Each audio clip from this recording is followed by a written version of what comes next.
Bon, bah, salut Morgane de Loup-Garou France. Je te remercie d'avoir accepté mon invitation. C'est moi qui te remercie. Merci beaucoup. Je t'en prie. Moi, je t'ai découvert il n'y a pas longtemps sur YouTube et je suis tombé par hasard sur une de tes vidéos. Et franchement, quand j'ai regardé la vidéo, je me suis dit, tiens, mais qu'est-ce qu'il raconte? Et puis, au fur et à mesure de la vidéo, et ben, en fin de compte, j'ai découvert pas mal de choses sur le sujet que je ne savais pas du tout. Et donc, et c'est pour ça que j'ai voulu t'inviter sur ma chaîne, justement pour qu'on puisse aborder euh, le sujet justement sur le loup-garou. Avec plaisir. Et déjà, première découverte, je ne savais pas, et je l'ai su, que un loup-garou un homme ne pouvait pas se transformer en loup-garou. Donc déjà, ça, c'est ma première découverte, parce que je pense que tout le monde pense que l'homme se transforme en loup-garou, alors que c'est pas vrai du tout. Et oui. Ah oui, oui, on parle pas du tout de cinéma avec les mecs qui se transforment en loup-garou parce qu'ils sont énervés, parce que je sais pas pourquoi, parce qu'ils se sont fait mordre par un loup-garou dans leur vie, et puis finalement on pourrait les tuer qu'avec une balle en argent, puis ils se transforment en une de pleine. Enfin, on parle pas, c'est pas le sujet. Ceux qui en tout cas qui viennent pour entendre parler de ça, c'est pas la bonne chaîne. C'est Effectivement, clair. j'explique dans mes travaux que la lycanthropie n'existe pas. La lycanthropie, ça consiste donc à la transformation de l'être humain en un animal. À pas confondre avec la lycanthropie médicale, qui là est tout à fait authentifiée sur le plan médical. Là, c'est encore autre chose. D'accord. Ok.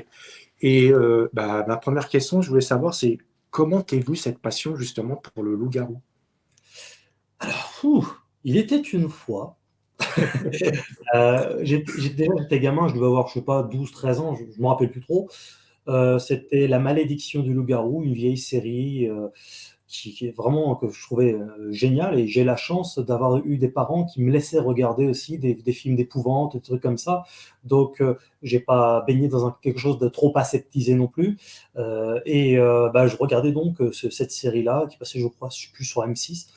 Le mec, bon voilà, c'était évidemment cinématographique, donc le mec se transformait, il avait un pentagramme dans la main qui se mettait à Mmh. saigner la nuit, et puis bon bah c'est là qu'il allait se transformer, mais il n'était pas méchant le loup-garou, il était plus limite justicier, mais tu avais des bons et des mauvais loups-garous, en fait, il gardait finalement, ça n'était pas nécessairement des animaux sanguinaires, parce qu'avec une perte de contrôle, ils avaient toujours une forme de morale intérieure, s'ils étaient bons dans leur vie humaine, ben, ils restaient bons dans leur vie animale, je veux dire. Mais voilà, c'était des animatroniques, des vrais costumes, si tu veux, donc avec les babines qui bougeaient, les arcades, Mmh. les oreilles, tout ça, ça faisait réel. C'est pas comme l'image de synthèse aujourd'hui dégueulasse à la Underworld ou les films comme Avatar ou tous ces trucs-là qui sont vraiment des dégueulasseries du cinéma. Je veux dire, c'est absolument immonde. C'est la mort du cinéma avec l'image de synthèse. Donc moi, ça faisait réel. Et aujourd'hui, j'ai acheté d'ailleurs la série qui est sortie il n'y a pas si longtemps que ça. Et je trouve que c'était avant-gardiste, c'était hyper bien fait. Et c'était, je pense, le point d'ancrage, comme on dit en hypnose. Ça m'a vraiment fasciné et j'étais vraiment beaucoup interpellé par le charisme, la puissance, la beauté de la bête. Et donc, c'est resté là, comme ça, dans un coin de mon esprit. Et puis, au fur et à mesure du temps, avec l'âge, j'ai commencé à m'intéresser un peu à l'aspect légendaire, avec le roi Mmh. d'Arcadie et Zeus. Voilà, donc des petits trucs comme ça. Bon, je regardais un peu les histoires un peu amérindiennes, les légendes, où bon, ils fument certaines substances et puis ils voient des animaux comme ça, divers et variés, pas forcément que des loups d'ailleurs. Enfin, je me suis intéressé à cet aspect-là, puis un peu à l'aspect cinématographique, forcément, donc là, tu passes une ribambelle de films. Et puis l'aspect occulte, ésotérique également, à savoir est-ce que la lycanthropie existe. Alors là, je te paraphrase tout, mais c'est sur Ouais. plusieurs années. Est-ce qu'il est possible qu'un humain puisse se transformer via des incantations, des sortilèges, d'une possession démoniaque, pourquoi pas une présence extraterrestre, un hybride, une création humaine, un hybride, une dimension parallèle, etc. Enfin, j'ai tout passé en revue, en fait, pendant des années et des années. je crois que c'était en 2008. Alors, j'ai plus les dates en tête exactes, hein, mais je crois que c'était 2009 et 2010. J'ai ouvert un site qui s'appelait loup-garou.org. Loup-garou.org. Il n'y a plus aucune trace, malheureusement, de ce site-là. Enfin, malheureusement, de ma volonté, quelque part. Mais je veux dire, des fois, on a des traces, tu sais, d'un site qui a existé il y a 10 ou 15 ans. Et ben, ce site-là, qui a donc à peu près 15 ans, il n'y a plus aucune trace. Mais si, il reste une trace. Il y a un mec qui avait repris une vidéo que j'avais faite et on voit l'adresse à la fin, réalisateur Morgan Priest, et en dessous www.loup-garou.org, pour ceux qui en douteraient. Et le mec a foutu cette vidéo en ligne sur YouTube et il l'a refoutu en 2010, tu vois. Donc, ce qui prouve bien que je raconte pas de conneries, je veux dire. Mais je veux pas que ça va foutre de raconter des conneries. Mais bon, bref, en fait, quand j'ai ouvert ce site-là, il y avait, alors je sais pas si ça existe encore, il y avait des forums actifs où en fait il s'agissait de se regrouper les uns les autres, qui ont parlé de beaucoup du folklore, de films, même de musique, de plein de trucs comme ça, mais toujours avec l'effigie du loup-garou, avec la créature comme ça. Et là, en fait, il commençait très rapidement à y avoir des gens qui disaient j'ai vu un loup-garou, j'ai vu un loup-garou, et voilà, il était comme ci, il était comme ça. Alors là, je ne savais pas à cette époque-là encore, je n'étais pas arrivé dans mon étude à l'aspect cryptide, auquel je n'avais même pas pensé d'ailleurs, parce qu'il y a quand même l'aspect folklorique, légendaire qui reste ancré dans ta tête. C'est ça. Même si tu espères, tu te dis quand même un animal comme ça, ça serait génial, mais bon. Tu ne penses pas trop à ça. Et là, du coup, c'est à force de discuter avec des gens qui avaient vu des loups-garous que j'ai compris en fait que c'était bien un animal non répertorié. Et à cette époque-là, je ne connaissais pas la cryptozoologie il y a 15 ans. Et donc, je l'ai découvert en fait grâce au phénomène du loup-garou. Et là, j'ai beaucoup appris parce que je discutais avec énormément d'entre eux. Donc, ils me donnaient des informations complémentaires les uns aux autres. Et là, du coup, j'ai compris ce qu'était concrètement un loup-garou. Et là, forcément, les questions de bon sens qui vont de logique. Mais alors, est-ce qu'il y a des cadavres de retrouvés, des squelettes? Mais alors, d'où ils viennent? Et la science dans tout ça, qu'est-ce qu'elle a fait? Enfin, des questions de bon sens. Et puis donc, à force, j'ai épluché tout ça et j'ai eu quand même beaucoup, beaucoup de réponses. Alors, je ne dis pas que j'ai toutes les réponses, mais en tout cas, en toute humilité, une grande partie. J'en ai quand même beaucoup, oui. Et parce que je te parle d'un parcours sur, tu vois, j'ai commencé à l'adolescence, il y a 20-25 ans, tu vois, à peu près, quoi. Donc, c'est un long parcours. Et c'est plus tard que, donc après, j'ai fermé le site loup-garou.org parce que j'avais plus le temps d'administrer, je faisais d'autres choses. Je travaille je fais beaucoup de reportages, de films, dans le milieu artistique. Et puis aussi, j'enseigne la théologie catholique, tu vois, donc je fais des débats, des conférences, j'écris des livres sur la théologie. Donc, tu vois, je fais pas mal de petits trucs. Mais le loup-garou, c'est un phénomène qui m'avait toujours intéressé. Je me rappelle, je crois que c'était en 2016 ou 2017, je m'adressais à une audience plutôt chrétienne. Et à un moment, la question, c'était, en tant que chrétien, peut-on regarder des films d'horreur, des films d'épouvante? Alors, je leur ai fait, oui, tu n'es pas dans une secte, tu fais ce que tu veux, tu as le droit de regarder des films d'épouvante. La question, c'est surtout, qu'est-ce que ça va générer chez toi? Et si ça te rend complètement taré, ou si ça te fait peur, ou pour ne plus tu fais des cauchemars, là, effectivement, c'est que ça a une mauvaise influence sur toi, vaut mieux t'arrêter. Mais sinon, oui, un chrétien a le droit de regarder des films d'épouvante aussi. Et à un moment donné, je passe en revue des films de loups-garous, de vampires, de trucs comme ça, des films d'horreur. Et on arrive donc à un film que j'affecte particulièrement, qui s'appelle Pleine Lune. Et aux États-Unis, ils l'appelaient Bad Moon. Et en fait, dedans, le loup-garou est vraiment particulièrement bien fait. Et j'explique dans cette vidéo-là, qui s'adressait aux chrétiens, je leur dis, le loup-garou est vraiment bien fait et il est comme les vrais, dans la vraie vie. Et je passe à autre chose. Il y en a quelques-uns qui ont relevé. Ils me disent, mais comment ça, comme les vrais? Qu'est-ce que tu racontes? Mais la plupart sont passés comme ça et n'ont pas fait attention. Mais tu vois, donc je savais déjà que les loups-garous existaient en 2016, puisque je l'avais appris grâce à loup-garou.org. Et en fait, au fur et à mesure du temps, j'en parlais de temps en temps dans des lives que je faisais occasionnellement. Je disais, oui, les loups-garous existent bien, c'est pas des conneries, c'est des animaux. Et puis, à force tu scrolles sur les réseaux sociaux, sur YouTube, tout ça, puis à un moment donné, je commençais à avoir des vidéos de certains youtubeurs qui faisaient des vidéos sur les loups-garous, quelques témoignages, et je voyais le nombre, selon moi en tout cas, de conneries qu'ils pouvaient raconter. Je me disais, mais c'est pas vrai du tout, c'est pas spirituel, c'est pas une créature qui vient de l'au-delà, où il n'y a pas que des loups-garous près des églises, ou que des lieux de culte, ou que des cimetières. Pourquoi ils disent ça? Et je me suis dit, sans fausse humilité, voilà, je dis tel que je le pense, qui de mieux placé que moi, qui est fort de mon expérience de longue date, serait le mieux placé pour parler de ce phénomène-là que j'ai quand même identifié, étudié longuement, fastidieusement, patiemment. Et en fait, je me suis dit, tiens, je vais ouvrir un site où là, je vais répondre réellement aux questions à ce sujet-là. Et les gens, s'ils sont un peu cohérents, vont voir qu'en fait, ça coule de source, c'est logique, en fait, c'est évident, que c'est. Après, on n'y croit pas, mais ça a une cohérence, ce que j'explique. Et donc, j'ai ouvert loup-garou.org. Au moment où on parle, c'était il y a à peu près 2 ans et demi. Et ça a pris très rapidement. Je ne savais pas si ça allait prendre ou quoi, hein, mais en tout cas, grâce au crédit que j'ai apporté à tout ça et aux réponses que j'ai pu apporter, beaucoup de gens ont commencé à me contacter d'eux-mêmes. Donc, j'ai pas cherché en fait des témoins. C'est eux qui me contactent d'eux-mêmes la plupart du temps pour me parler de ce qu'ils ont vu et parfois témoigner aussi. La plupart du temps anonymement parce qu'ils ont peur de passer pour des fous auprès de. C'est clair, on est d'accord. Ouais, ça c'est un problème. Voilà. Mais au moins, je salue quand même leur courage parce que c'est voilà, faut C'est pas facile. Ils savent que je vais pas me foutre de leur gueule, que je vais même avoir des réponses à certains de leurs questionnements, etc. Donc ils savent qu'ils ont un interlocuteur et ça c'est important, quoi. Donc voilà pour faire très bref l'histoire de plus de 20 ans. Tu sais, il y a une chose que moi j'ai remarqué, je ne sais pas si tu le sais, c'est que j'ai remarqué depuis quelque temps, on est ce qu'on est, on nous dit euh, dans les révélations. Et dans les révélations, on est en plein dedans, on nous le fait voir sans le vouloir par les films. Tu Oui. vois? Et justement, le loup-garou dans les films, c'est un exemple, parce que moi je pense que les très haut placés, au niveau des gouvernants, le savent, mais ils ne veulent pas nous le dire. Oui, un jour. Oui, excuse-moi, je t'ai coupé, vas-y.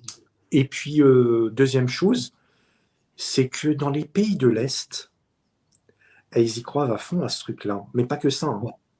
Tout ce qui est Dracula, tout ce qui est occulte, un peu, de toute façon, tout ce qui est chamanisme et compagnie, ils sont. Parce que moi, je suis d'origine d'Europe de l'Est, et les loups-garous, on y croit fortement, hein. Oui, oui, tout à fait. Il y a quoi, un ou 2 ans de ça, je discutais avec un ami, un Belge qui est parti aux États-Unis pour réussir dans le cinéma. C'est pas Jean-Claude Van Damme.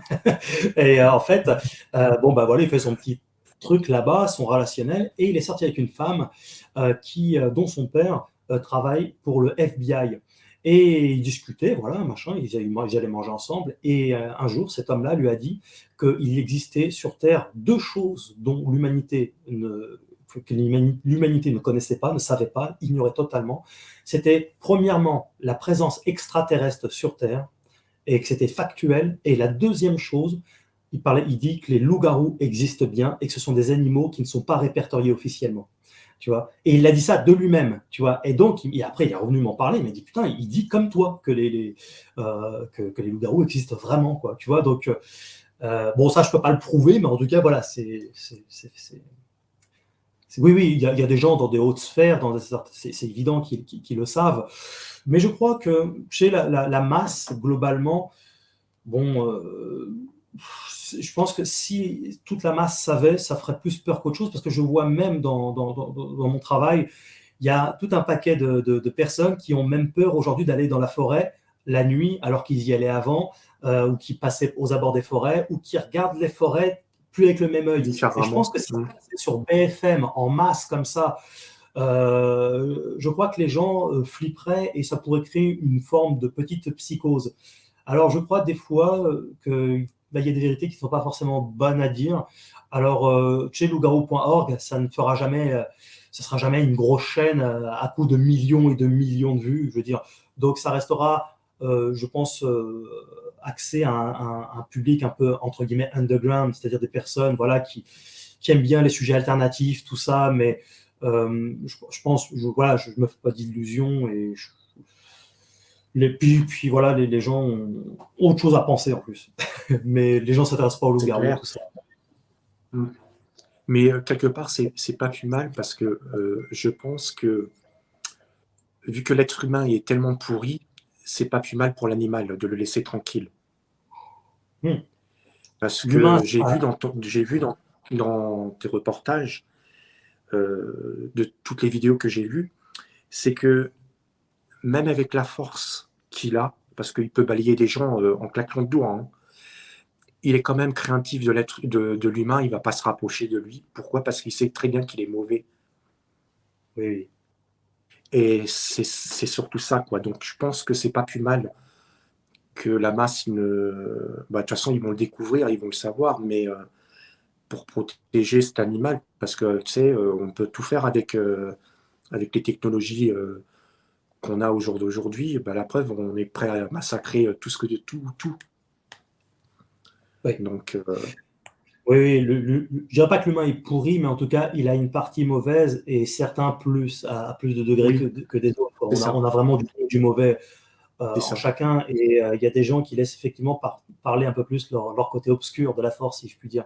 c'est Et ça. effectivement, oui, des tarés, il y en a, hein, surtout, surtout ceux qui nous dirigent d'ailleurs. Mais en fait, ouais, du coup, c'est pour ça que je m'en fais pas, que je pense. Déjà que l'immense majorité des gens ne savent pas que les loups-garous existent. Et puis ensuite, il faudrait que des gens soient armés. Et puis ensuite, qu'ils acceptent de faire des battues pendant des nuits interminables pour essayer de tuer un loup-garou. Enfin, ce serait extrêmement fastidieux. Et tout ça, il y a vraiment une chance sur un milliard, à mon avis, quoi. Les gens ont vraiment autre chose à foutre, comme remplir leur frigo, par exemple, ou payer leur facture, tant bien que mal. Donc, je pense que C'est ça ça. restera toujours un phénomène. Bah, tu vois, par exemple, en Roumanie, enfin, dans les pays slaves, bon, ils s'intéressent à ça, mais il n'y a pas plein de chasseurs de loups-garous subitement avec des flingues, et tu vois. De- donc, C'est ça. voilà, non, je pense que les gens ont vraiment autre Et chose à donc, faire. Quand moi je parle, quand je m'identifie comme étant chasseur de loups-garous, évidemment, tu l'as compris, c'est pas, on chasse des images, on chasse des, des, oui, des images. On chasse pas au sens chasseur avec une arme, quoi. oui, oui, oui. Donc, toi, tu les répertories plus du côté de l'Est et du Sud-Est ou Sud-Ouest? Oh, partout, alors il y en a vraiment, réellement partout en France, hein, du nord au sud, de l'est à l'ouest, mais il est vrai qu'il y a une dominante dans l'est et dans le sud-est. Ça, c'est factuel. Je m'en suis aperçu tout au long des témoignages recrutés. Les forêts sont denses, il y a beaucoup de grottes, de cavités. Alors, encore une fois, il y en a partout en France, hein, mais disons que Mmh. c'est vraiment particulièrement le cas dans l'Est et dans le Sud-Est, hein. Encore il y a quelques jours, là, j'avais un témoignage en Haute-Savoie, tu vois, c'est encore dans l'Est. Donc là, je travaille sur un cas en Bretagne, soit dit en passant. Bon, enfin voilà, ça va sortir sur Loup-garou pour France prochainement. Mais oui, oui, oui, il y en a partout en France, il y en a partout en Europe et beaucoup aux États-Unis. Et j'ai constaté au fur et à mesure du temps de recruter un grand nombre de témoignages et d'en apprendre aussi provenant des États-Unis, que les loups-garous étaient plus massifs et plus grands en général aux États-Unis. Je me suis aperçu qu'ils pouvaient faire jusqu'à 2,50 m aux États-Unis, alors qu'en France, ils sont généralement plus petits. Comme quoi, ils s'adaptent, hein, selon le contexte géographique, D'accord. selon autre chose. Et ils ont les mêmes yeux, c'est-à-dire rouges, ou ils ont En fait, différentes, peuvent avoir différentes. dans l'espèce du loup-garou, j'ai identifié plusieurs races. Et donc, en fait, bah, selon le contexte géographique, et bah, ils évoluent. Il y en a qui peuvent avoir des yeux noirs, d'autres plutôt jaunâtres, ambre, d'autres plutôt rouges, d'autres de différentes couleurs, en fait. Et puis, il y a des couleurs de loup-garou différentes, des gris argentés, limite. Il y en a même des blancs, il y en a des tout noirs très intenses. On a pas mal de témoignages de loup-garou noirs, des marrons, des beiges, tout ce qu'on veut en fait, hein. En fait, c'est exactement comme les loups, tu vois, il y a différentes morphologies, différents types, selon la zone où ils ont évolué, quoi. D'accord. Et ils se nourrissent, ils ils se nourrissent, la même chose que les loups, leur nourriture? Oui, oui, oui, beaucoup, oui. Sauf que comme ils ont des capacités peut-être un Ah, peu ah, plus athlétiques, quand ils commencent à avoir sérieusement faim et qu'ils ont la possibilité, ils s'attaquent aux chiens et aux chats aussi. Et aussi, quand ils commencent à être à des périodes de famine, bah, ils se rapprochent des villages. Les villes, non, bien sûr, mais les villages tranquille, oui, il regarde au niveau des poubelles, il regarde au niveau des poulaillers, des jardins, s'il y a des chats, des chiens. Je recense un nombre incalculable d'attaques d'animaux, d'enlèvements d'animaux aussi, hein, mais d'enlèvements vraiment, où, par exemple, je me rappelle d'un témoignage, là c'était pas loin de la région parisienne, où le mec c'était un garde forestier. Je ne me rappelle plus de tous les détails, hein, parce que j'en entends tellement, mais je veux dire, l'histoire globalement c'est ça, Oui, c'est oui. un garde forestier, il vivait dans sa petite maison, il y avait un grillage tout autour de sa maison, et il avait un chien plutôt pas sympa du tout d'ailleurs, et puis du jour au lendemain, son chien a disparu. Pourtant, il n'y avait aucune trace sur le grillage, ni d'un animal qui aurait creusé pour passer en dessous, ou le chien qui se serait échappé, hein, non, il a totalement disparu, et en plus sans un seul bruit. On sait que je sais, en tout cas, ceux qui s'intéressent à ça, savent que les loups-garous peuvent faire des bonds de plusieurs mètres de haut, hein, des 3-4 mètres de hauteur, donc c'est une puissance absolument incroyable dans les pattes arrière. Et donc, c'est pas un problème, en fait, d'aller de passer par-dessus le grillage d'environ 2 mètres, d'exploser le chien et de se barrer avec. Et donc, le garde forestier a acheté un chien un peu plus tard, je crois que c'était 6 mois après. Je crois qu'il était déjà adulte, d'ailleurs, le chien. Et il a également disparu aussi, sans une seule trace. Pas un bruit, ni rien du tout. Et il se plaignait souvent de voir une créature très sombre dans les environs, mais il n'arrivait pas à l'identifier, elle ne s'approchait pas, mais elle était bien là. Et c'est que bien plus tard que un témoin a retrouvé une tête d'environ 70 cm dans un fossé près de cette forêt-là. Donc 70 cm, ça correspond à un loup-garou qui doit faire approximativement, on n'est pas au centimètre près, mais environ 2,10 m. Donc c'est un très très grand spécimen pour la France. C'était dans les années 80, donc bon, déjà il n'y a pas touché, il ne savait pas ce que c'était, il avait une grosse tête de loup énorme. Bon, il était à la base, lui, il ne s'intéressait pas à ça, comme tout le monde. Et il n'y avait pas d'appareil photo, donc évidemment, les téléphones portables de ce genre-là, ça a combien? 15 ans peut-être? On a tous des téléphones comme ça depuis 15 ans environ. Avant, c'était les petits téléphones à clapet, tu sais, les Alcatel, téléphones de merde. Et en fait, du coup, là, c'était encore une génération, enfin, une époque encore avant. Donc, malheureusement, on n'a pas de vidéo, mais je pense qu'avec le temps, on a déjà quelques vidéos de loup-garou. Alors, on en a 2 sur Loup-garou France, tout à fait authentiques, bien sûr, mais on en a une aussi tout à fait que j'identifie comme étant authentique aux États-Unis, d'un loup-garou qui est en train de creuser dans un cimetière. Et là, tu m'entends? Il y a une petite coupure.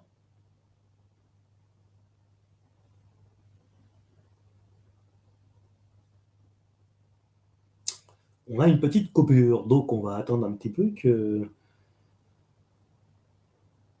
notre ami revienne. Ça me laisse le temps de boire de l'ectoplasme. Et encore une fois, de reboire de l'ectoplasme. Ah, c'est bon. Ah, c'est Tu revenu. m'entends? Ok. Tu m'entendais, toi? Ah, ok, ça a coupé. Ouais, pas de Connexion. Tu m'entendais? Ouais, je t'entends. Ok. Enfin voilà, ouais, une vidéo de loup-garou qui est en train de creuser dans un trou dans un cimetière. Et j'invite ton audience à venir voir ça. C'est Ok. sur loup-garou. Ok. Dis-moi, je voulais te demander, est-ce que tu as des nouvelles, tu sais, du couple Oui. que tu as eu en témoignage, que son chien s'est fait manger devant eux? Est-ce que depuis, tu as des nouvelles de ces gens, à savoir s'ils sont retournés en forêt ou ils remettent plus les pieds? Non, ils ne remettent plus les pieds. Ils sont Ils ont été choqués. choqués? Oui, oui. Enfin, surtout cette femme, puisque c'est elle, son mari n'était pas avec elle au moment des faits. Et aussi, c'est un choc, c'est un trauma. Quand je suis arrivé, voilà, j'étais le messie, quoi. C'était vraiment, il tremblait, hein. Il tremblait tellement ils étaient heureux de me voir. C'est comme si j'arrivais, j'allais les, enfin, voilà, c'est quand même la perte d'un chien de compagnie, c'est pas rien. Et surtout, en plus, une vision pareille, tu vois carrément un loup-garou d'environ 2 mètres approximativement qui arrive, qui éclate ton chien, qui se barre avec. Voilà, enfin, bon, voilà, je pense qu'il n'y a pas que tout le monde s'est bien mis à la place de cette personne-là. Le problème aussi, c'est à qui en parler, parce qu'ils ont contacté les forces de l'ordre et ils en ont à moitié rigolé. C'était pas frontal, mais c'était un peu. Enfin, madame, non, euh, les loups-garous n'existent pas. Enfin, c'était un peu comme ça. C'était le ton était un peu ricaneux. Et, et voilà, donc ça en est resté là. Et moi, j'ai passé 3 nuits non-stop dans cette forêt-là. Et dès la première nuit, on avait entendu j'avais entendu des hurlements type loup. Je ne savais pas si c'était des chiens parce que quand j'arrivais la nuit, il y avait des chiens qui se mettaient à hurler. Et même, je le dis dedans, ça m'énervait parce qu'en fait, ça gueule, ça gueule, ça gueule. Et je me demande ce que foutent les maîtres en fait. Enfin, moi, j'ai un chien. Si j'ai un chien qui gueule pendant toute la. Enfin, déjà, s'il gueule pendant 5 minutes, c'est qu'on a un problème. Alors, s'il gueule pendant un quart d'heure, une demi-heure, 1 heure, c'est vraiment chiant, quoi. Et en fait, je pense parce que peut-être qu'ils ont senti ma présence, mais ils ont peut-être senti aussi la présence d'un ou plusieurs loups-garous, je ne sais pas. Mais en tout cas, ça se contrôle pas, ces choses-là. Donc, ça ajoute une forme d'anxiété, tu sais, t'as une ambiance, Oui. en fait. Surtout quand tu es tout seul, tu as une ambiance, hein, crois-moi. Parce que j'ai fait C'est clair. des reportages jusqu'à 4, et c'est le jour et la nuit, quoi. Surtout la nuit, d'ailleurs. Enfin, voilà, ça n'a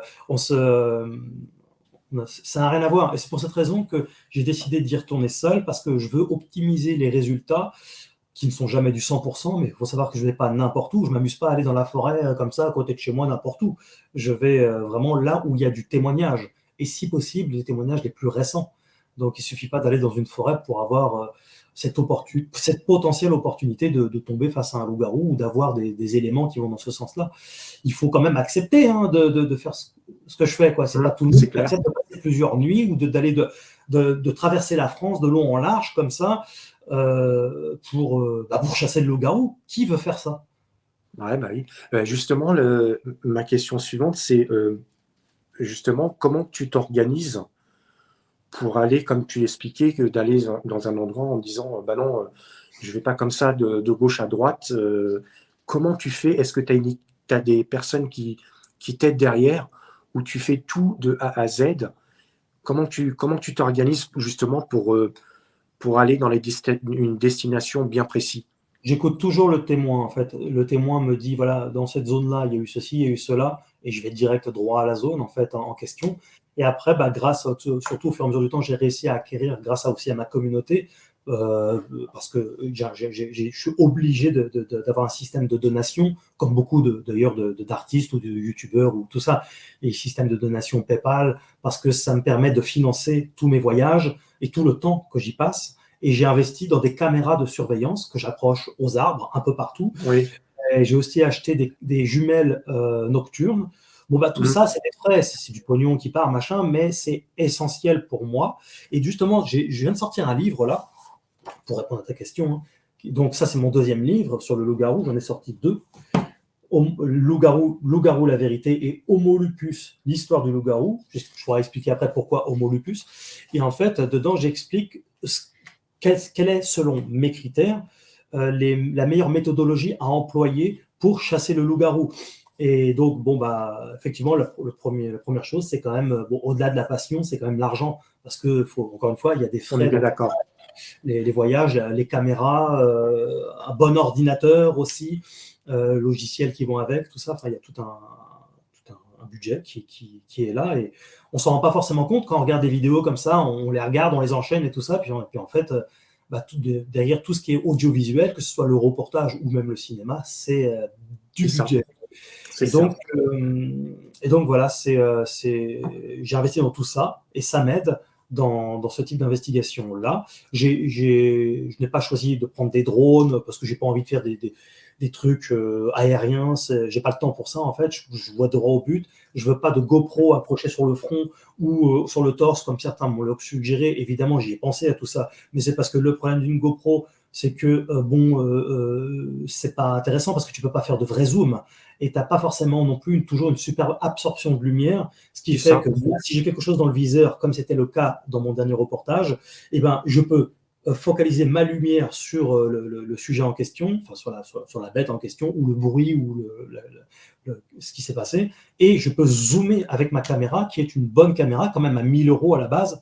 Peut-être que ça a baissé depuis le temps, mais c'est quand même une bonne caméra, un caméscope, et hyper fonctionnel, donc je peux le bouger dans tous les sens, je fais ce que je veux, ce qui n'a pas le cas avec une GoPro. Je me ferais chier avec une GoPro. Tu vois, c'est comme amener des bouts de barbac avec moi, les entreposer partout, machin truc, ça serait une grosse galère.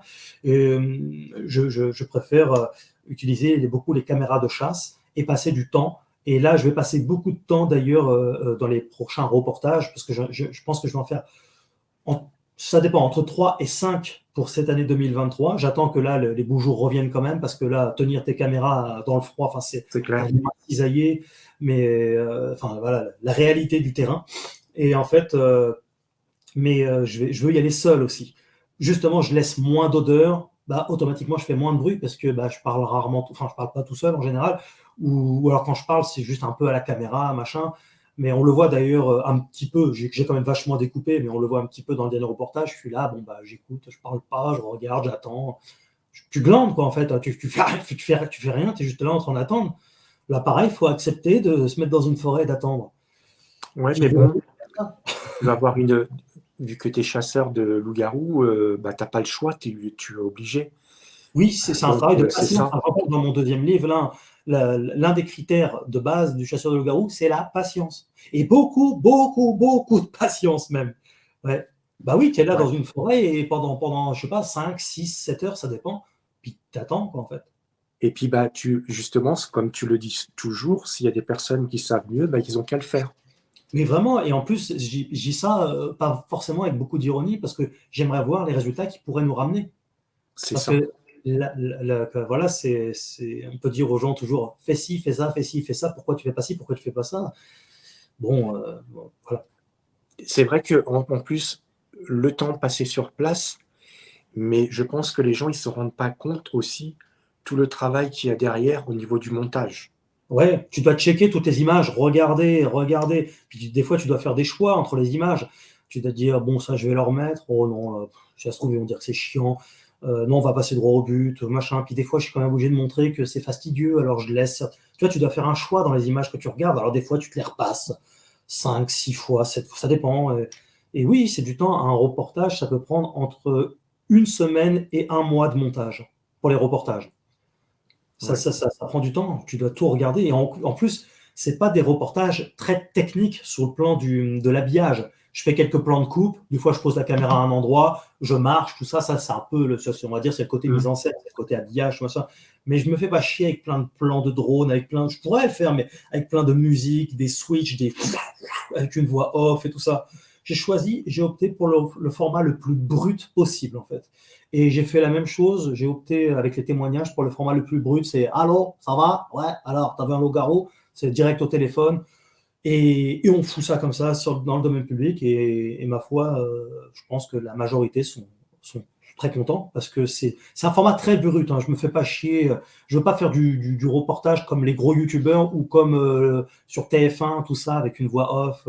Je pense que c'est du vu et revu et revu. J'aime bien le format comme ça, brut de pomme. Et sinon, par contre, une question, dans tous tes reportages, est-ce que tu as eu, l'occasion, mais vraiment, de le sentir, mais vraiment très, très, très proche? Parce que je sais qu'on le voit, il est très discret, mais quand je dis proche, parce que Plusieurs fois, je sais quand tu le vois sur la caméra, on le voit pas. en fait, au moment, enfin, je me rappelle notamment à Nice et à Salazac aussi d'ailleurs. Il n'y a pas de bruit, en fait, il y a rien, et tu es là, t'approches, puis c'est d'un seul coup, t'entends enfin un truc, bon, je le fais pas très bien, mais tu sens que ça vient des entrailles de la bête. Tu vois, tu sens qu'il y a, Mmh. une grosse bête, que c'est pas pas un sanglier, je sais pas, un blaireau, ou je sais pas quoi. Tu sens que c'est vraiment très très gros, et tu le sens presque, j'exagère à peine, tu le sens presque vibrer dans le sol, et tu le sens presque vibrer en toi. En fait, c'est bizarre. Hein. Tu C'est sens que fou, ça hein. va pas du tout. Tu sais que, mais intérieurement, tu sens que ça va pas du tout, du tout. Alors, il y a les réactions face, bon, ça fait peur. Hein. Alors, face à la peur, les réactions peuvent être très différentes, très variées. Même dans mes témoignages, j'en ai une multitude de réactions qui peuvent être parfois un peu étranges. Les gens parfois peuvent être figés, ils ne bougent pas. Ils attendent. T'en as qui s'en vont, mais en marchant, comme ça, discrètement, sans regarder. Même ils se disent, si je ne regarde pas, c'est bon. T'en as qui peuvent, ça peut les rendre un peu hostiles. Ils vont aller vers. Et puis, t'en as qui courent, comme moi. Parce que ça te surprend. Et j'ai eu plusieurs fois cette expérience-là. Et d'ailleurs, par rapport, tu parlais du reportage en Charente, je n'ai pas eu de grognement du tout. D'ailleurs, c'est pour ça que je ne suis pas parti. Ce n'est pas parce que je suis spécifiquement plus courageux qu'un autre en soi. Bon, j'ai peut-être une forme de courage, mais en tout cas, je ne suis pas inconscient non plus. Je ne suis pas fou. Je sais ce que je fais. Et si une bestiole te grogne dessus, ça veut dire que tu dois partir. Ça veut dire qu'il te prévient. Ouais, c'est ça. Il ne faut pas que tu partes, tu es sur mon territoire, ou tu viens m'emmerder, ou j'étais en train de dormir, ou je ne sais quel. Voilà, mais c'est comme un chien. Quand il commence à te montrer les dents ou grogner, il ne faut pas insister. C'est logique. Or là, je n'ai pas eu du tout d'agressivité en Charente. Par contre, j'ai ressenti intérieurement, mais là, pareil, c'est pas palpable, donc c'est pas prouvable malheureusement, mais c'est une sensation intérieure. Tu te sens comme oppressé, et je sais pas, c'est un peu comme si tu avais ta zone reptilienne, la zone animale, en fait, qui gère aussi l'instinct primaire, t'indiquait en fait qu'il y a un prédateur. Tu vois, et d'ailleurs, on l'a constaté aussi dans une bonne partie de témoignages, pas tous, mais quand même une bonne partie, il y a un silence total, absolu. C'est ce qui s'est passé en Charente. Hein. Bon, là, pareil, le silence, je ne peux pas l'inventer. Hein. Les chiens s'étaient arrêtés de gueuler, etc. Il y avait vraiment une drôle d'ambiance à ce moment-là, et je l'ai ressenti. Et c'était encore différent de d'habitude parce que j'étais seul. Donc, tout est disproportionné. Et là, je peux te dire que le katana, ça peut prêter à rigoler pour certains, mais j'étais trop content de l'avoir. C'était mon meilleur ami à ce moment-là. C'était mon Dieu, c'était mon Jésus. Non, mais tu vois ce que je veux dire. Quand tu es parti, est-ce qu'il t'a suivi ou il est Non, resté dans son coin? non, c'est d'un seul coup, en fait, j'ai vu la masse partir. Moi, j'étais là, c'était sur sa gauche, c'est-à-dire sur ma droite, en fait.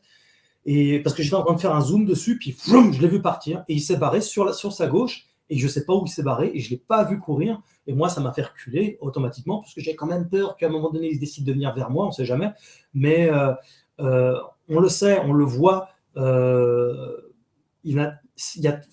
même j'en parle pas pour faire de la pub, hein, mais bon, quand même, dans ce livre-là, il y a 20 témoignages qui viennent des États-Unis. Et j'ai toute une multitude de témoignages aux États-Unis. D'ailleurs, je prépare un 3e livre qui va s'appeler Sans histoire de loup-garou, tout traduit en français par ma traductrice, salut Virginie, qui m'aide beaucoup. Et voilà, ça permet de voir ce que j'explique, c'est qu'en fait, dans tous les témoignages, à 99,9%, il n'y a pas d'attaque de loup-garou. Et d'ailleurs, il y a une chasseuse de loup-garou aux États-Unis qui s'appelle Linda Godfrey, et j'ai lu une interview qui date de plusieurs années, mais je l'ai lu que dernièrement, je l'avais jamais vue, une interview écrite, et elle disait ce que j'explique, en fait, que oui, les loups-garous, ça peut paraître bizarre quand on dit ça, mais un loup-garou, globalement, c'est une flippette. Tu vois, alors qu'il a tout pour t'écraser la gueule, pour te mettre en charpie, il te met en 3 épisodes. Oui, tu sais, je vais te dire un truc. Peut-être qu'au jour d'aujourd'hui, c'est une flippette. C'est un peu normal. Tu vois tout ce qu'on fait à la Terre. Tu vois ce qu'on fait, nous, êtres humains, entre nous. Tu sais que le loup aussi est une flippette. Il ne s'attaque jamais à l'homme. En fait, ils ont vraiment des fonctionnements très similaires à au moins 80%, parce qu'ils se méfient beaucoup de l'homme. Et en fait, c'est ça qu'il est néfaste. Ouais, c'est pour ça d'ailleurs qu'on appelle ça un loup-garou. Loup-garou, étymologiquement, ça veut dire loup humanoïde, loup hominidé. Et Homo lupus, c'est son nom en latin, hein, l'Homo lupus, c'est-à-dire loup hominidé, loup-garou. Et c'est comme ça que je l'ai baptisé, parce que en fait, dans ma thèse, voilà, que je passe en revue aussi dans mes 2 livres, c'est que c'est un animal préhistorique, c'est un animal antique, c'est pas quelque chose de nouveau, quoi, en fait, qui a traversé les âges. Est-ce que dans un avenir proche, tu irais faire un reportage aux États-Unis? Si l'occasion m'est proposée, oui. Pour l'instant, je n'ai pas ce type d'occasion-là, Ce que j'espère, c'est avoir une forme de médiatisation. Et c'est pour ça que je te remercie encore beaucoup de m'inviter, Ben, je t'en prie. parce que ça contribue, mais être un peu plus, grandir quand même, parce que, comme je te disais auparavant, c'est un sujet tellement ciblé, tellement particulier que la masse, au sens général, ne s'intéresse pas à ça. Et donc, il y a besoin quand même de faire connaître ce phénomène-là, parce que automatiquement, il y a des gens qui vont se foutre de ma gueule. Je sais très bien comment ça fonctionne. Oh, il est fou, il est bizarre, il est ceci, il est cela, il raconte des conneries que c'est loup-garou, il fait du buzz, c'est du fake, c'est des conneries. Enfin, ils penseront tout un tas de conneries. Mais par contre, il y a une petite partie parmi ceux-là qui vont être plus ouverts d'esprit, ils vont écouter, ils vont prendre le temps d'écouter, ils vont se dire ah non mais en fait c'est la réalité. Mais il y a aussi une petite partie d'entre ceux-là qui vont savoir que je raconte pas de conneries parce qu'ils en auront vu. Et pour certains, ils vont me contacter et ça fera peut-être de nouveaux témoignages pour la communauté, tu vois. Donc c'est C'est ça. important de faire connaître ce phénomène-là, de partager au mieux et j'ai plusieurs projets comme ça là justement un peu de plus de médiatisation et je vais pas cracher dessus parce que je sais qu'il y a plein de gens qui en ont vu et qui refusent d'en parler et là aujourd'hui ils ont un interlocuteur. Et justement, prochaine question. Est-ce qu'un loup-garou, c'est un homme ou une femme? Bonne Il y a les deux, question. les Les mâles et les deux? femelles. Ouais, ouais, ouais, on le voit hein, dans certains témoignages, ils disent, ils ont eu le temps, pas toujours, hein, mais certains ont eu le temps d'identifier que c'était une femelle. Bah, ou un mâle, si bah, il voit une paire de couilles, quoi, en fait, il le voit. Et je me rappelle d'un témoignage, notamment, je crois que c'était au Québec. Attends, non, ouais, c'était les loups-garous de Maria, j'avais appelé ça, c'était dans une contrée là-bas au Canada. Et en fait, le mec, à un moment donné, il dit c'était une femelle parce que je voyais bien ses mamelles. Il était, je ne sais plus, à 10 mètres de lui ou un truc comme ça. Puis il le regardait fixement, comme ça, sans bouger. Il regardait ce qu'il allait faire. Je pense que le loup-garou, à ce moment-là, se disait s'il veut bien me donner à manger, c'est pas de refus. Mais lui, il était là. C'est un mec c'est un bûcheron, si tu veux. Donc lui, c'est le mec de la forêt d'ailleurs. Lui, hein, je me rappelle très bien. Pour l'avoir sur Skype, c'était une grosse galère. C'est le gars de la forêt. Il vit dans la forêt, c'est lui, il faut lui parler hache, tronçonneuse, bout de bois, un truc comme ça, tu vois, tu peux pas lui parler de technologie, tout ça, tu vois, donc bah, lui, il en a vu plusieurs fois, quoi, des loups-garous dans ses parages. Et il y a pas mal de témoignages au Canada hein, en général. Et ils sont, en général, ils sont solitaires ou ils peuvent vivre en meute? Alors, on a des témoignages où il y en a plusieurs, mais globalement, il y a quand même pas mal de solitaires dans les loups-garous. Ouais. Euh, Statistiquement, il y a plus de témoignages de la vision d'un seul loup-garou, comme ce fut le cas d'ailleurs pour moi à 2 reprises, que de 2 ou 3 ou 4 loups-garous. C'est déjà arrivé, hein, mais c'est plus rare. Ouais. D'accord. Et ils vivent dans les mêmes habitats que les loups? Manifestement, on les retrouve plus facilement effectivement dans les forêts, surtout les vastes forêts, à moins qu'on ait un coup de cul, mais bon, ça arrive aussi. Hein. Des fois, il y en a qui vont dans les champs, tout ça, mais c'est des vastes forêts sous des souches d'arbres, dans des tanières, dans des grottes, dans les hauteurs aussi, sur des montagnes, tout ça, donc reculé de l'homme. Ouais, c'est très similaire au loup. D'accord. Et bah, je suppose qu'ils sont des petits, donc tu en as pas vu? Non? Ils ont des Si, petits? si, on a des Il y en a des témoignages. Moi, j'en ai pas vu, mais si, j'ai plein de témoignages de jeunes loups-garous. Je m'en souviens d'un témoignage, par exemple, là, d'un mec qui était en voiture, puis bon, bah, il voit un loup-garou, quoi, normal, sur la route. Enfin, le normal, si je puis dire. Il voit un loup-garou. Et à côté, il y avait un petit je crois qu'il était un peu ébouriffé, il était un peu les poils en pétard, tout ça, peut-être qu'il était en pleine mue. Et il était tout foufou, il n'arrêtait pas de jouer, et puis bon, bah, il passe à côté des loups-garous. Il avait bien vu hein, que c'était pas des chiens ou des loups normaux, quoi, ils n'avaient pas du tout le même physique, le coffre, la posture à Mmh. l'avant, les longs bras, tout ça. Enfin, il y a des signes qui ne trompent pas.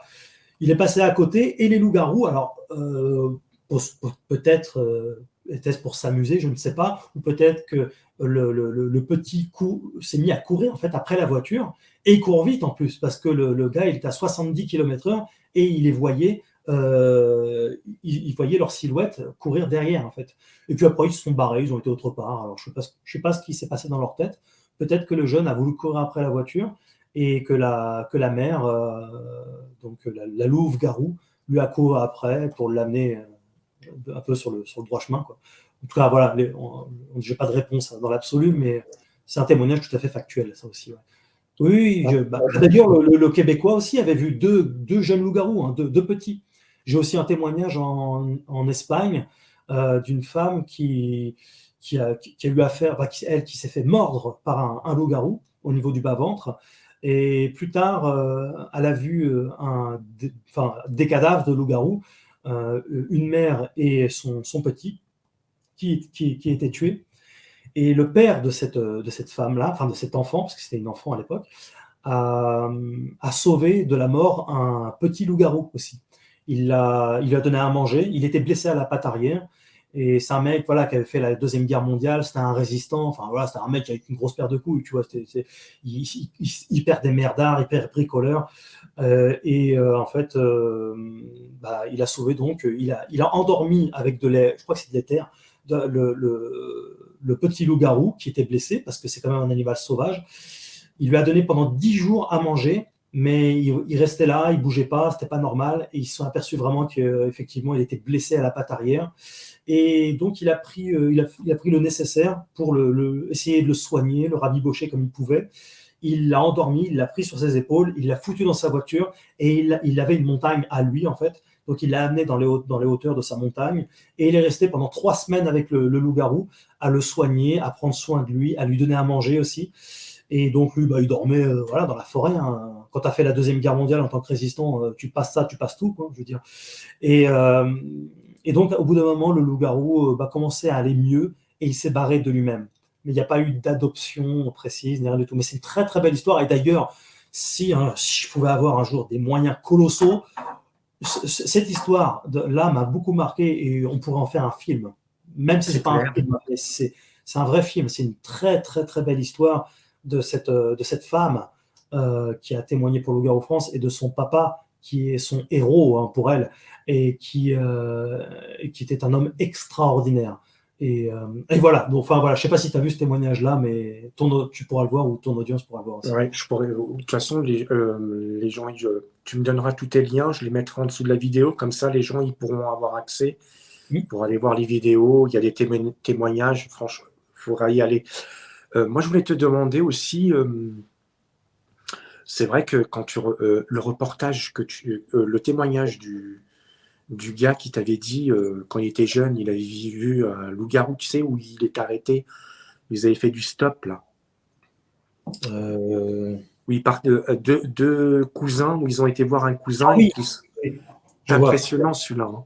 Oui, où ils se sentent suivis, tout ça. Et ouais.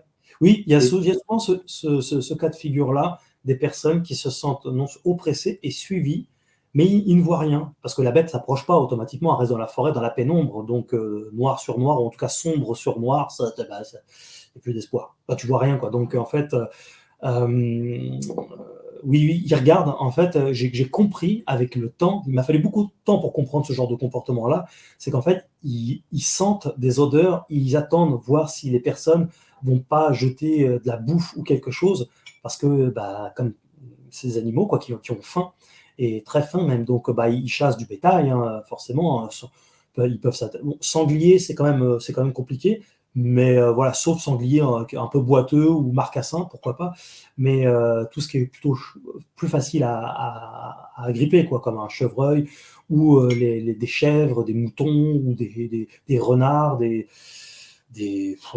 toutes sortes de bestioles quoi, de la forêt. Et donc, ils suivent les gens, hein, généralement, quand ils ont très faim, ça peut arriver. C'est pas juste une curiosité comme ça animale, hein, c'est vraiment parce qu'il y a un intérêt instinctif.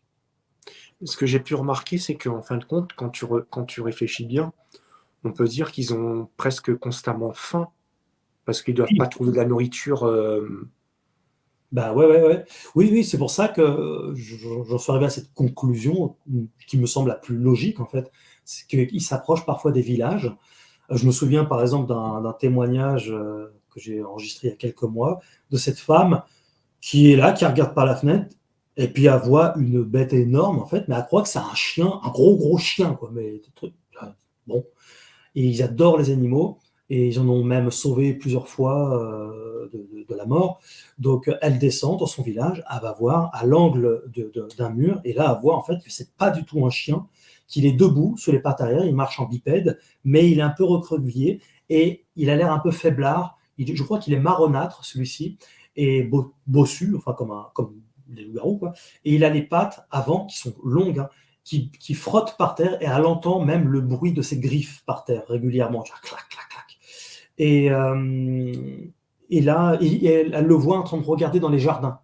Il cherche de la bouffe, en fait. Il cherche des chiens, des chats, des poules, des canards, des trucs comme ça, quoi.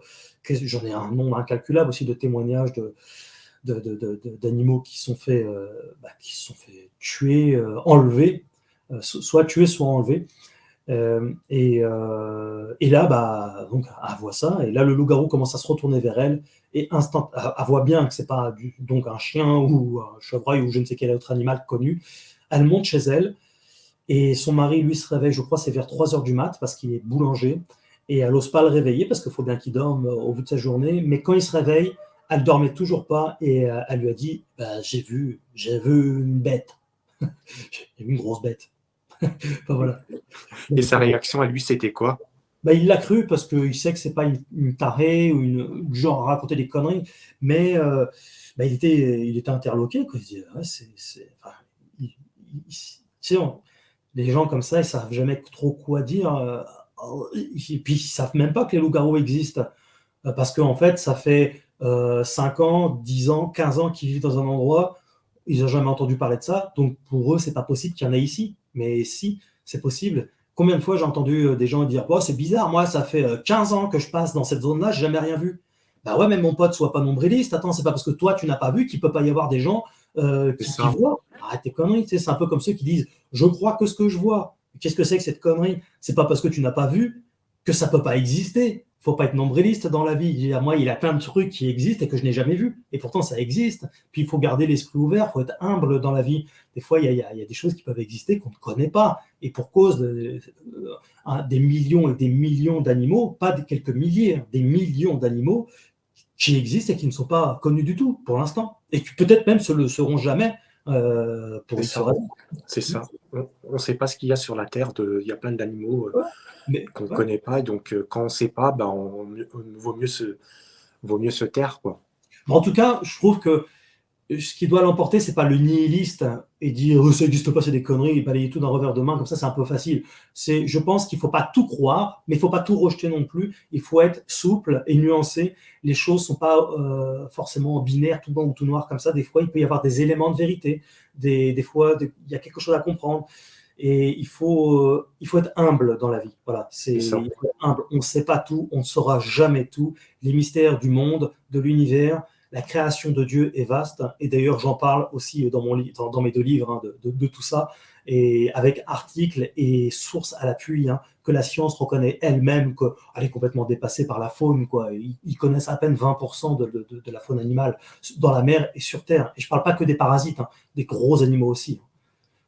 Et dis-moi, depuis ton reportage que tu as fait à Blois, est-ce que tu as des nouvelles de ce fameux... J'ai eu une seule nouvelle là, donc c'était on allait au château de Blois, puis au musée de Blois, pour essayer de trouver ce loup-garou empaillé, car c'est la réalité. Mon pote ne ment pas, c'est pas un taré, c'est pas un menteur, je le connais bien, et on en a longuement parlé. T'imagines bien, en dehors du reportage, voilà, c'est évidemment pas une connerie. Et il y a juste une personne qui m'a contacté, avec laquelle je me suis entretenu au téléphone, et il m'a dit, je te confirme qu'il y avait bien un loup-garou, parce qu'il m'a dit, il y a une 20aine d'années, je l'ai vu aussi. Et il m'a dit, par contre, là, je suis étonné qu'il n'y soit pas. Et il m'a dit qu'au milieu du château, il y avait un puits énorme. Et il m'a dit que, apparemment, selon certaines sources, mais ça reste là, c'est vraiment de l'hypothèse, il fout des animaux empaillés aussi dedans, quoi. Alors, soit c'est carrément dans le fond du puits, dans une cavité, je ne sais où, soit je pense qu'en fait, ils ont été sincères avec nous.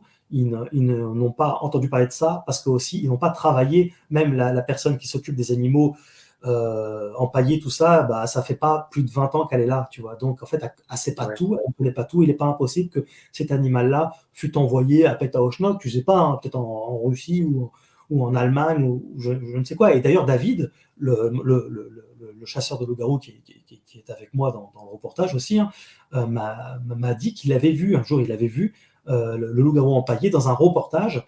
Et je crois qu'il me semble qu'il m'avait dit que c'était un reportage allemand, ou que c'était en Allemagne, un truc comme ça. Mais là, c'est très compliqué. Alors, le reportage est là, et peut-être qu'un jour, je sais pas, dans quelques mois ou quelques années, j'aurai un retour par rapport à ça. On ne sait jamais. Bah oui. Je n'espère pas. Mais c'est marrant parce que tu vois, moi j'aimais bien aller visiter les châteaux, surtout du côté de Blois et tout. Et je me rappelle que j'avais vu un truc, je ne sais plus dans quel musée, parce que ça se trouve, ils vont peut-être déplacer sur un autre château, hein. Peut-être, peut-être. Et Mais je sais plus c'était où, mais j'avais vu un truc aussi. Après, je sais pas si c'était un ours ou de toute façon dans les châteaux, ils ont un peu de tout là-dedans. en tout cas, je me rappelle que à cette période-là, on avait vécu un phénomène tout à fait extraordinaire. On était quatre. Enfin, il y en avait un qui avait un problème au niveau du genou, qui était resté près du feu pour se protéger aussi, quelque part, quoi. Parce que les loups, ça ne s'approche pas du feu. Donc, il n'y avait pas besoin qu'on lui donne une arme. Il y en a qui m'ont dit, ouais, t'es un enfoiré. Il y a des gens qui cherchent toujours la merde, c'est incroyable. C'est Non, ça. non, t'es un enfoiré quand même, t'aurais pu lui laisser une arme, quelque chose pour se défendre. Mais il est à côté du feu, qu'est-ce que tu veux qu'il lui arrive?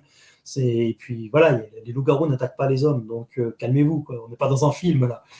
Mais on avait vécu quand même, il y avait une grosse cabane, je ne sais pas si tu l'as vu complètement ce reportage-là, mais Oui, ouais, il y avait une grosse cabane à peut-être 20 mètres de nous, ou 30, enfin un truc comme ça.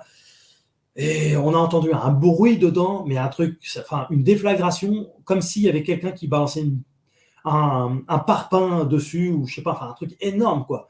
Ça nous a fait flipper. Et c'est là que justement on a pas mal couru dans le champ et on avait bien vu, identifié une silhouette, il y avait quelque chose, notamment aux jumelles nocturnes. Et David avait vu une gueule, très furtivement, mais il avait vu une gueule, et avec la mâchoire ouverte à un moment donné. Et malheureusement, bon, bah, j'ai pas vu, enfin Fred non plus n'a pas vu, et on n'a pas filmé. La caméra ne peut pas être partout à tous les moments, tout ça. Enfin, il c'est ça. faudrait foutre une caméra à chaque arbre, sinon. Enfin, voilà. Mais voilà, il n'est pas exclu qu'on retourne dans cette zone-là en temps voulu aussi. Et voilà, on avait laissé des caméras de surveillance aussi pendant pas mal de temps. Mm. Et est-ce que tu as le fin fond, euh, comment dire, tu sais, le gros boom quand tu as été avec le couple, celui-là qui est bah, comme toi, chauve, qui est le barbu, qui rigole tout le temps, comment il s'appelle? J'ai oublié son Ouais, prénom. Joe, Joe. Est-ce que tu as des nouvelles du jour quand tu es parti, le gros boom que vous avez entendu, attends, la défragration? ah oui, je crois vraiment que c'était. Oui, putain, là aussi, on avait flippé parce Ah qu'on. oui, je vous ai vu, c'est un truc de fou. Et je me demande s'il n'y a pas un terrain militaire pas très loin. En fait, il semble qu'il y ait des avions qui passent, en fait, des avions militaires, et là, ils ont passé le mur du son, et en fait, ça a pété, et je pense que ça doit être ça. Parce que vraiment, je le dirais de toute façon, il n'y avait pas de chasseurs dans le coin. Ça fait le bruit vraiment d'une déflagration de flingue. On a cru qu'on se faisait tirer dessus, hein. Et bah, même moi, quand j'ai entendu, je me suis dit, mais qu'est-ce qui se passe? Ouais, j'ai cru qu'on se faisait tirer dessus. Joe, il était en train de se marrer. Il me regarde. Ah, c'est marrant, ça, tu rigoles moins là, subitement, hein? Mais ouais, sur le coup, on n'a pas fait gaffe. Tu sais, c'est toujours pareil, il y a sur le moment et après, tu vois, avec du recul. Tu ne penses pas forcément à tout le temps au même instant. Des fois, tu dis, putain, j'aurais dû faire ci, j'aurais dû faire ça. Mais je te le dis, on est passé quand même à travers champs avec sa voiture, à gauche, à droite. On n'a vu aucun chasseur. C'est ce qui nous a étonnés. J'en arrive à la conclusion, et certains l'ont bien identifié, même dans les commentaires, et que c'est un avion de chasse qui a passé le mur du son, je pense. D'accord. Et depuis le tout dernier de reportage que tu as fait avec lui, est-ce que lui, tu as des nouvelles de lui? Il continue à aller. Oui, d'ailleurs, quand j'ai sorti le reportage, dans les, pas dans les grottes, c'est dans les, comment on appelle ça? Où il y avait le cheval, là? Non, non, non, non, c'est qu'à la fin dans le dernier reportage là qu'on a tourné ensemble, grâce à une caméra de surveillance, voilà, les carrières. J'avais Oui, une caméra dans une carrière, et à un moment donné, on voit une chauve-souris qui passe, qui déclenche la caméra, et cette chauve-souris-là a été vient d'une zone en fait où on voit au loin, mais c'est tout petit, on voit deux petits yeux. je l'ai Et vu. ces deux petits yeux, en fait, ça bouge. Hein. Moi, j'ai bien Oui, regardé, ils se reposent, tout ça, machin. J'ai éclairé l'image comme je pouvais, tout. Enfin, voilà. Et on voit des yeux qui apparaissent, qui bougent un peu comme ça, et vite qui disparaissent. C'est très furtif. Et la chauve-souris vient de cette zone-là. Donc, ça veut dire qu'il y avait bien quelque chose de physique à cet endroit-là. Enfin, malheureusement, on voit rien. C'est très furtif. On voit rien. Mais par contre, lui, il y est retourné pour voir quand même au cas où, quoi. Malheureusement, il a rien vu. Évidemment, la bête, elle n'était pas là en train d'attendre. Ah, bah, je t'attendais. Non.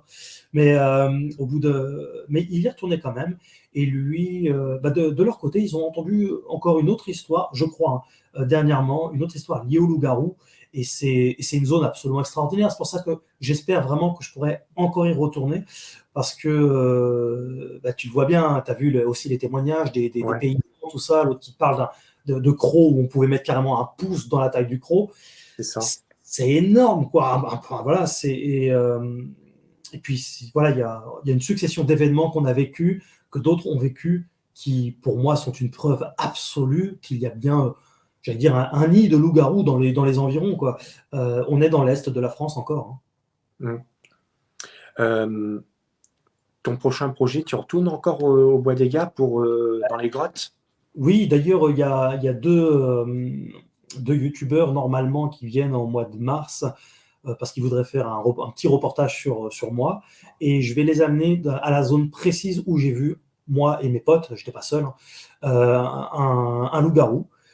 Où il était exactement, comment il a couru, etc. C'était ma première expérience visuelle avec un loup-garou. J'en ai eu que deux pour l'heure, mais je compte en avoir plus parce que parce que je travaille en fait. Donc je fais le job. Et statistiquement, à force, bah, on a plus de résultats hein, C'est automatiquement. ça. Mais là, c'était ma première expérience visuelle, pas auditive, mais vraiment visuelle, où là, on l'a clairement vu, un animal bipède. C'était forcément un loup-garou. C'était pas un mec habillé en noir, énorme, ou je sais pas quoi, Mm. qui branle dans le champ, le mec, enfin, ça n'a aucun sens. Ou le fameux sanglier qui revient à toutes les sauces. Non, c'était bien en bipède. On voyait bien des bras qui bougeaient comme ça voilà. Et, euh, et, euh, et voilà, quoi, on l'a très bien vu, mais c'était très sombre et il faisait froid. J'avais ma lampe que je pensais avoir bien rechargée. Manifestement, c'était pas le cas. Peut-être que j'ai mal branché, je sais pas. Ça me paraît bizarre quand même, mais ça peut arriver. Des trucs comme ça. Je suis pas infaillible non plus.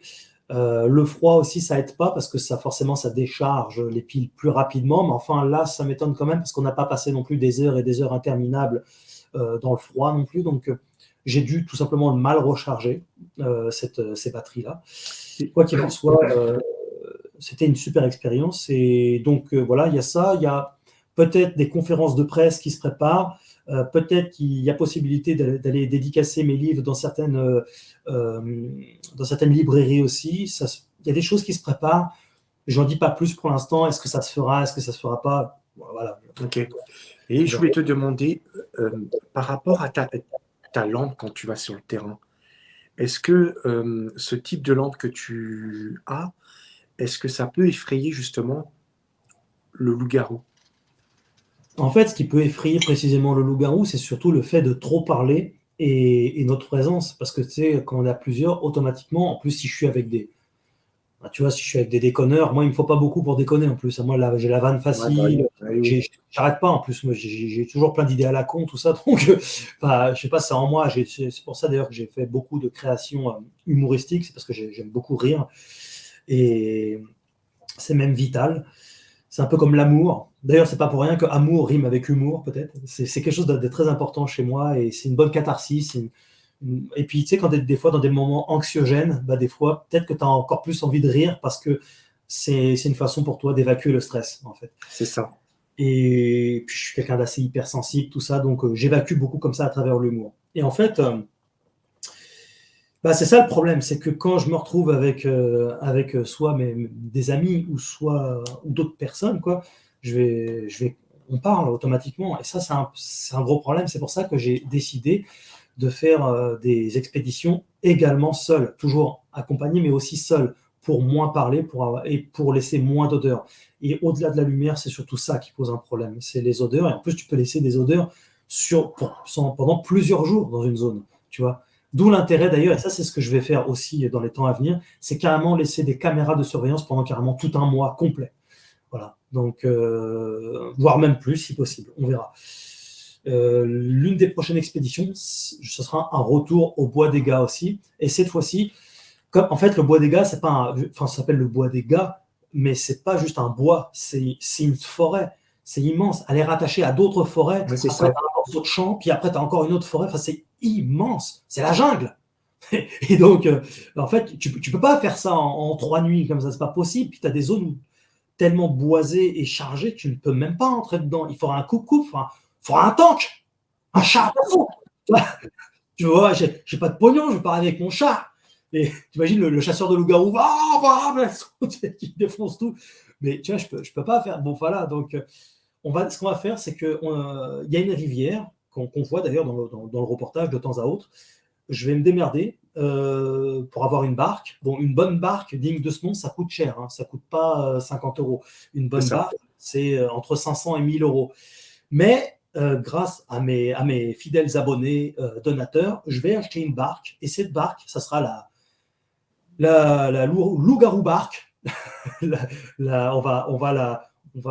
vais l'utiliser et je vais traverser une bonne partie de cette rivière, tout ça, et passer du temps. Je vais utiliser d'autres méthodologies pour essayer d'avoir accès à des zones dont je ne peux pas avoir accès à pied, en fait. Tu vois. Donc, okay. On va y aller à la rame. Voilà, ça peut paraître bizarre pour certains, mais moi, j'ai envie de tester ça. Ça va être une situation assez singulière pour le coup, parce que les chasseurs de loups-garous en bateau, il n'y en a pas beaucoup. Mais je m'en fous, je fais ce que je veux. Ok. Écoute, Morgane, on va arriver à la fin. Ouais. Je te laisse le mot de la fin. Le mot de la fin sera merci à toi, merci beaucoup de m'inviter. Merci pour ta bienveillance et de ne pas me couper la parole constamment aussi pour ton écoute. Tu es vraiment une bonne personne et donc je tiens à le signaler en premier lieu. Merci. Et puis, plus secondairement, on a le site loup-garou-france.fr, la chaîne YouTube Loup-garou France. Ceux qui s'intéressent sur Phénomène, tu vas avoir toutes les réponses. Eh bien, c'est en vente sur Amazon, ou bien on peut me contacter directement. Comme ça, je peux l'envoyer de façon dédicacée. Faut m'écrire à loup-garou-france@gmail.com, loup-garou-france@gmail.com. Et puis, il y a tous les réseaux sociaux. On est sur TikTok, sur Facebook, sur Twitter. Et puis voilà, donc ça grandit tout doucement, mais sûrement, et notamment grâce à des personnes comme toi. En tout cas, moi, je te remercie beaucoup et je pense que ce ne sera pas le dernier entretien qu'on fera ensemble. Avec plaisir. Je l'espère. On termine la vidéo, tu ne quittes pas, tu restes 2 secondes encore avec moi, puis je te dis à bientôt.